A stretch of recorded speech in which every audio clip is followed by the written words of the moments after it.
Patient management అనేటటువంటిది corporate హాస్పిటళ్లకు, చిన్న హాస్పిటళ్లకు, పెద్ద హాస్పిటళ్లకు ఛాలెంజ్ గా మారింది.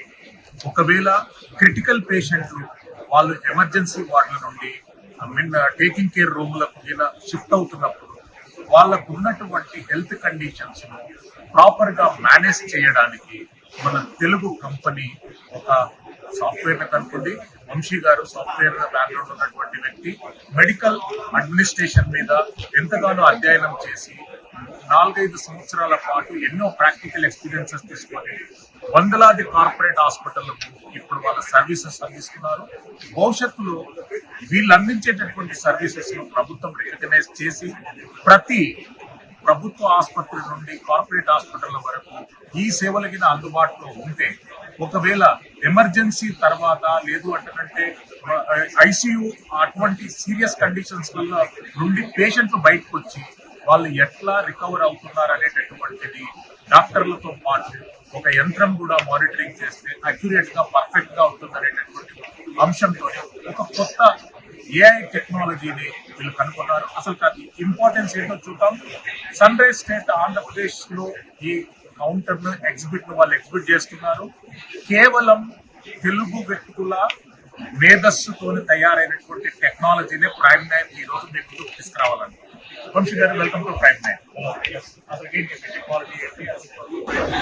ఇది ఏంటంటే రిమోట్ పేషెంట్ మానిటరింగ్ అండి. ఇది ఎలా మానిటర్ చేస్తామంటే పేషెంట్ ని డాక్టర్ ని దగ్గరగా చేయడానికి కంటిన్యూస్ మానిటర్ చేస్తాం. ఇది మేము ఏం వాడతామంటే ఒక డివైస్ ఉంది మాదే, సొంతగా మేము డెవలప్ చేసిన డివైస్. ఇది అన్ని వైటల్స్ ని కంటిన్యూస్ గా మానిటర్ చేస్తాం. నార్మల్ గా వస్తే ఒక్కొక్క పారామీటర్ ఒక్కొక్క డివైస్ పెట్టాం కదా, దాని బదులు మేము ఏం చేస్తామంటే ఒకే డివైస్ లో అన్ని వచ్చేటట్టు చేస్తాం. చెప్తున్నారు పెట్టాలి, పేషెంట్ చేస్తున్నాం ఆటోమేటిక్ గా హెడ్సెట్ ఉంటుంది, బెడ్ పక్కన ఉంటుంది, బెడ్ పక్కన కనెక్ట్ అవుతుంది. ఈ కంటిన్యూస్ డేటాని ట్రాన్స్ఫర్ చేసి డాక్టర్స్ కానీ కమాండ్ సెంటర్ లో కానీ నర్సింగ్ స్టేషన్ లో కానీ కంటిన్యూస్ వైద్యం చేస్తారు. అంటే వాళ్ళ కమ్యూనికేషన్ ఇస్తున్నారు, మిమ్మల్ని ట్రీట్ చేసే doctor patient condition communication. And అలాగే అలర్ట్స్ జనరేటర్, ఇప్పుడు అయితే పేషెంట్ కండిషన్ మారుతుంది, అలర్ట్ జనరేటర్. దీనివల్ల ఏంటి అంటే పేషెంట్ క్రిటికల్ కండిషన్ లో వెళ్ళకముందే డాక్టర్స్ ట్రీట్ చేసి దాన్ని మళ్ళీ నార్మలైజ్ చేయడానికి చాలా ఉపయోగపడుతుంది.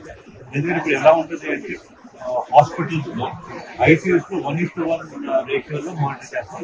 అంటే ఒక నర్స్ ఒక పేషెంట్ మానిటర్ చేయడానికి కంటిన్యూస్ గా మానిటర్ చేస్తే క్యాబిలిటీస్ వస్తాయి. అదే ఒక్కసారి ఐసీయూ దాటి బయటకు వస్తే 1:7 వెళ్తారు. అంటే ఒక నర్స్ 7 పేషెంట్స్ మానిటర్ చేయాలి.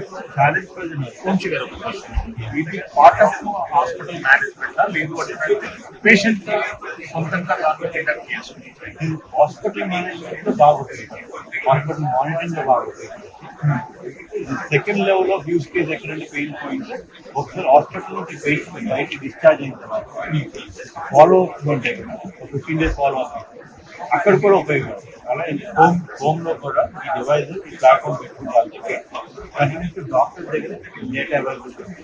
సో రేపు ఫ్యూచర్ లో ఎలా అంటే ఏమైనా ఇంటికి వెళ్ళిన తర్వాత ఎమర్జెన్సీ వచ్చినా ఇంటికి మళ్ళీ ఏమైనా వైటల్స్ మారి ట్రీట్మెంట్ ప్రోటోకాల్స్ మార్చాలంటే ఇమీడియట్ గా కాల్ బ్యాక్ చేయడానికి హాస్పిటల్స్ కి డాక్టర్స్ కి అవైలబుల్ ఉంటుంది.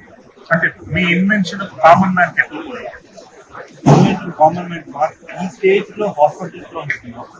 నెక్స్ట్ స్టేజ్ ఏంటి అంటే ఈ డివైస్ ఎవ్రీ హోమ్ లో ఉండాలని లైక్ బీపీ మిషన్ లాగా, ఒక గ్లూకోమీటర్ లాగా, టెంపరేచర్ లాగా ఇంట్లో ఉందనుకోండి, ఇది పెట్టుకుంటే ఆటోమేటిక్ ఆ కన్సర్న్ డాక్టర్ కి డైరెక్ట్ గా డేటా ఉంటుంది. So we can reduce the risk of cardiac heart failures తగ్గించుకోవచ్చు. అండ్ ఏంటి కండిషన్ అనేది ఇమీడియట్ గా డాక్టర్ ఫస్ట్ ఎయిడ్ చేయడానికి చాలా ఉపయోగపడుతుంది. క్లాసిఫైడ్ డిసీజెస్ ఏమవుతుందా, లేకపోతే ఎనీ డిసీజ్? ఎందుకంటే all key vitals monitor It starts from cardiac, respiratory monitoring, respiratory issues, monitoring, respiratory rate on the SpO2. So any disease can be monitored by this on the platform. Yes. What kind of support you are seeking from the government and the corporates? So we Andhra Pradesh government recently challenged participated out of 292 companies, we stood in the first 20. And also we scored more after we scored out of 100 we scored 95. Yes పేషెంట్లు పూర్తిగా కోలుకునేంత వరకు వారికి సరైనటువంటి సంరక్షణ అవసరం ఉంటుంది. Hospital discharge అనంతరం కూడా వాళ్ళకు ఉండేటటువంటి ఆరోగ్య సమస్యల పైన డాక్టర్లకు పర్యవేక్షణతో పాటు నిపుణులకు ఇన్ఫర్మేషన్ అనేటటువంటిది ఇవ్వడం చాలా కీలకమైనటువంటి ఘట్టం. ఆ ఘట్టాన్ని వంశీ గారు సాఫ్ట్వేర్ రూపంలో ముందుకు తీసుకొస్తున్నారు. All the best. Thank you, Andy.